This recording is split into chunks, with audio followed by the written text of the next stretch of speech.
आसंता 27 रे रत्नभंडार उच्चस्तरीय कमिटीर बसिब गुरुत्वपूर्ण बैठक अपराह्न 4:30 रे बैठक बसिब। जस्टिस विश्वनाथ रथों अध्यक्षतार गठित रत्नभंडार उच्चस्तरीय कमिटीर बैठक बसिब। बैठक में रत्नभंडार गणति मणति को नहीं एसओपी प्रस्तुति उपर हेब आलोचना। 2टी तारीख गणति मणति पई धार्य हेब पर निष्पत्ति को परिचालना कमिटी को पठाजिब। सेमाने परीक्षा निरीक्षा करिबा परे एहाकु सरकार निकट को पठाजिब। सरकार चूड़ांत निष्पत्ति नेबे एने रत्नभंडार तदारक कमिटी अध्यक्ष जस्टिस विश्वनाथ रथ सूचना देइछन्ते। समस्त कार्यक्रम सरिबा हेतु गणति मणतिर रास्ता खोला जाइछि। एठी तो मीटिंग हबो 27 तारीख रे समस्त को कहि दिया गला 4:30 बेलू आमे निश्चित भाव में किसी तारीख आमे मुक्ति मंडप सहित मध्य जोगाजोग करूछु। पांजी भी देखा होउछि भगवान कर काम तेणु ताको गोटे कौन शुभ मुहूर्त देखिक आरंभ करा जिवो। तारीख किसी गोटे तारीख तो सेमती करा जाई परिबनी। आमे निश्चित भाव में 2टी तारीख दवाई चेष्टा करूँ कहीं आमे तारीख देला परे सेटा मैनेजिंग कमिटी को जीवो। मैनेजिंग कमिटी रे तांकर रिजोल्यूशन हेकरी सरकार को पठा जीवो एवं सरकार अनुमोदन क्रमे ये कार्यक्रम आरंभ हब। आशा रखी ये कार्यक्रम जितेबाला हम से तीर्थयात्री निश्चित भाव में किसी असुविधा उपजी पारे। समय तीर्थ दर्शन समय कमिब स्वाभाविक। तेणु जगन्नाथ प्रेमी को मोर एठू प्रार्थना रहिबो से समय से माने आमको संपूर्ण सहयोग करेंगे।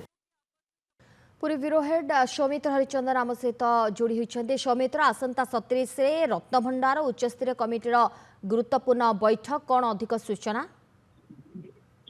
देखो कहते चाहे जे रत्नभंडार जो गणति मणति प्रसंग को लेकिन बर्तमान दिन हम बेस चर्चार विषय पालची। कारण पूर्व रत्नभंडार मरामती कथा कहवा मरामती कथा ता संपूर्ण होईची एवं मरामती पर जो रत्न अलंकार गुड़िक रखा जिबा कथा ताहाको सुरक्षित भाव बर्तमान रखा जायछि। किंतु गोटे प्रथम ही आलोचना पर्यालोचना रहउतला जे रत्नभंडार केते सुरक्षित रहिछि एवं रत्नभंडार अलंकार गुड़िक अच्छी बहुमूल्य अलंकार गुड़िक अच्छी ताहार अवस्था कौन रही एवं ताहा सठिक भाव रही अच्छी कि नहीं तो से संक्रांत से समय बहुत चर्चा विचार विमर्श होता है। प्रवेश समय रत्नभंडार को खोल जाता रत्नभंडार मरामती किंतु गणति मणति हो नथिला।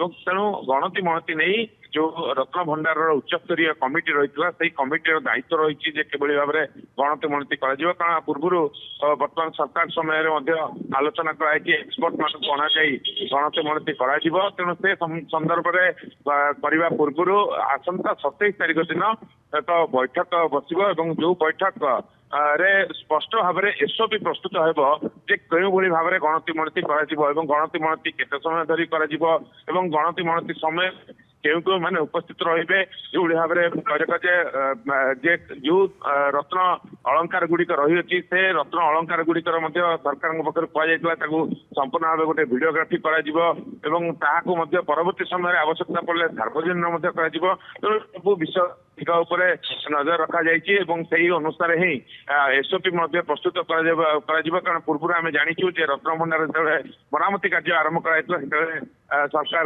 पक्षर जो कमिटी उच्चस्तरीय कमिटी से उच्चस्तरीय कमिटी जहाँ निष्पत्ति नहीं जो एसओपी करते एसओपी अनुसार ही रत्नभंडार जो मरामती कार्यक्रम गुड़िक ठीक समान भाव में बर्तमान जेहेतु गणति मणति आलोचना गणति मणति धार्य तेणु 27 तारीख दिन ही जो एसओपी प्रस्तुत कर जो एसओपी प्रस्तुत हो से एसओपी को परवर्ती समय रे श्रीमंदिर परिचालना कमिटी अनुमोदन कर राज्य सरकार निकट को पठाଯିବ राज्य सरकार अनुमोदन मिलवा पर जो दिन धार्य रखा से दिन ही से दिन ठारू ही आम कहीपर गणति मणति आरंभ हो। तेणु निहाती 27 रे बसिबा कथबा ये बैठक बेस गुरुत्व बहन करुछि। बहुत बहुत धन्यवाद सौमित्र आपन समस्त सूचना पाए।